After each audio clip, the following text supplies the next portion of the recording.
नीयत साफ हो जाए तो नसीब भी बदलने लगता है। जिंदगी में इस कदर तेजी से आगे बढ़ो कि लोगों की बुराई के धागे तुम्हारे पैरों में आकर टूट जाएं।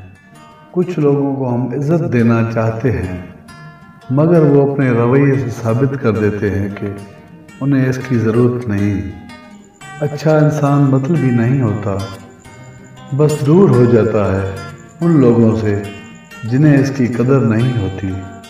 मांगते वक्त अल्फाज से ज़्यादा कैफियत पर तवज्जो दो, क्योंकि तुम जिस रब को पुकारते हो वो तो बेज़बानों की भी सुनता है। ज़रूरी नहीं कि इंसान प्यार की मूरत हो, सुंदर और बेहद खूबसूरत हो।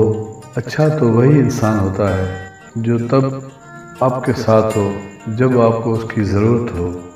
बहुत अच्छा लगता है तुझसे मांगना मेरे अल्लाह, सारी ज़िंदगी मुझे किसी का मोहताज ना बनाना।